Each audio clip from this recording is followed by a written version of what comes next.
Hi everyone, my name is Corina Blanco, and along my partner Fabiana Márquez, we did an analysis of the short story called The Egg by Weir. So first I would like to tell you who exactly Weir is before going into the analysis of the literally figures. The first thing you need to know about Weir is that he's an American novelist that was born in June 16 in 1972 in California. You may know him not only for The Egg, but also for his novel Martian that was adapted into a film in 2015. And one of the most fascinating facts about this novel is that he tried to be as scientifically accurate as possible. Going back to The Egg, the story we selected is one of the most famous short stories that the author wrote, and it was published in 2009 online. And it was the inspiration for many short films that you can find on YouTube, and also a rap song that is called Everybody by Logic that you can listen now. And it's also very important because not only talks about spiritually and God, but also about the racial issue that is going on right now in the United States.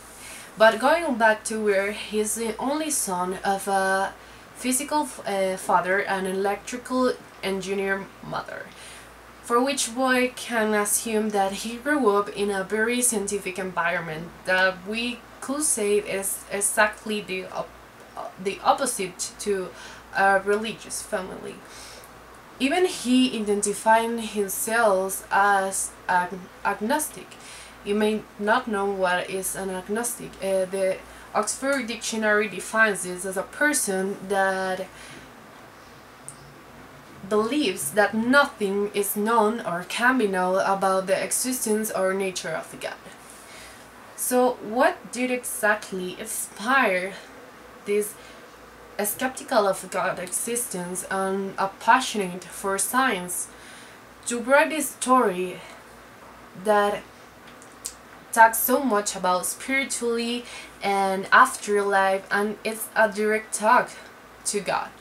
I believe it's the urge that we have as humans to console ourselves, since we don't know what is going to happen after we die. To be more exactly, Freud described this feeling in a series of essays called The Civilization and Its Discomfort. In this essay, Freud explains that in exchange of letters between him and an anonymous friend, they discuss the origin of the religious sentiment. He, Freud's friend, said that this feeling is present in a million people that he knew, and it refers to a sensation of eternity, a feeling of something illimited, unbounded, as it were oceanic. Even though Freud disagrees that this feeling is present in every person in the world because he didn't identify himself into this feeling, he illustrates that church and religious organizations take advantage of this oceanic sensation to reach more people globally, to call the attention of people around the world. So I believe Weir's inability to fulfill this religious emptiness through any religious organization led him to write this short story, to not only give himself a little sympathy, but also to other people that may identify with this existential feeling that Freud anonymous friend described, but can feel it through Buddhism or Christianism, or don't believe these religions are certain about what is coming in afterlife. This is my opinion of what led the author to write this story, but you may disagree with me, and I would like to know if you agree or disagree, and if you disagree, what do you think that made lead Andy to write this wonderful story that is The Egg. And you can comment below and leave your opinion about Andy and the short story. Now we will discuss the literary figures that are the Andy employs during the short story. The first one is imagery. We have discussed this in class. We know that imagery is mental images that the author used to stimulate the sensory perceptions of the reader. It can be thermal, gustatory, tactile, olfactory, auditory, any kind. In the story, we identify one. It stimulates the touch, and it's when God is talking about the human mind, and it compares to touching a glass of water to know if the water is cold or hot. This is an imagery that stimulates, as I said before, directly the sensory perception that is touch. Then comes the motive. We have discussed this already in class also. Is any element, subject, of concept that is repeated and present during the whole literary work. And I choose three motives that I think are very important during the whole novel, the story. The first one is the meaning of life. I choose this because since the main character dies, he keeps asking God what is going to happen to him. Is he going to hell? Is he going to heaven? What is exactly coming for him? He's very concerned about his family and everything he left behind, but he's very scared of what is coming now.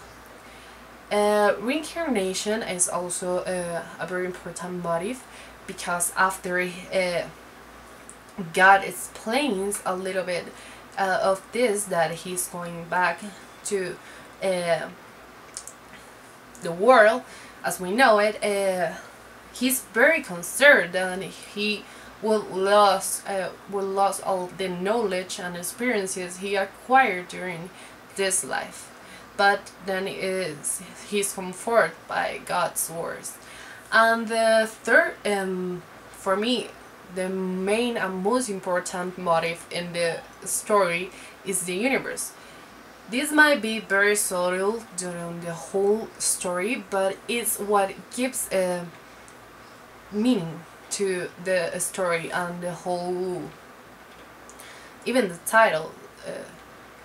It's directly related to the universe. So then comes the symbol. What is a symbol? Is the use of an object of an action that means something more than its literal meaning. In this case, the symbol will be the egg, that according to the story it represents the whole universe. The metaphor that we can find in these literary figures is, when I get reborn, I'll just be a blank slate, right? He can be literally a blank slate, so that is a metaphor. He puts in an implicit way something. Then comes the simile. What is the simile? Is one of the most used literary devices and refers to the practice of comparison between two things, people, or anything that at first may not seem related. This happens twice during the whole story. The first one is when God contrasts the human mind to a glass of water. This may not seem related, but the story gives the whole information to relate them. Then comes So the whole universe, and just you said, is just an egg. I answered. This is another simile, because the universe and an egg at first may not seem directly related, but if you read the whole story, you will understand why God made this comparison. And the last literary figure that we found, we haven't discussed it in class, but it's called accumulation. I will describe what is an accumulation. This kind of literary figures consists in a sequence of words that is repeated again in a more powerful way, but in different words. To be more exactly, let me illustrate this with an example. Let's go back to the part again when God is comparing his human life, and that the main character is worried that he will forget all the knowledge he acquired during his life. In this example, God is explaining that the main character, that certainly he's not a bunch of blank sheets. He does have the knowledge of his past life, but human mind is unable to perceive it. Then he proceeds to emphasize how complex and beautiful his mind and soul really are, but he's still being a fetus, he's still growing, he's still learning. And these phrases at first may look unrelated, but their meaning is very similar.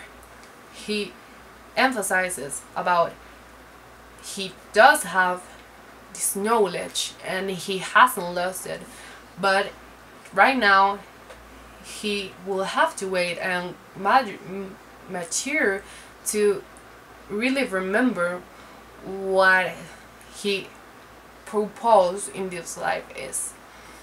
So those are all the literary figures that we could find in the short story. I hope you have enjoyed the video. If you notice another literary figure that we haven't mentioned in the video, you can comment below, as said before, along with your opinion about and the reason to write this story. You can comment below the literary figures you think you're missing, if you think we are right, if you disagree with us, anything you would like to comment. It will be appreciated by us. We would like to discuss and get feedback from us, guys. Have a nice day, and I hope you have enjoyed the video.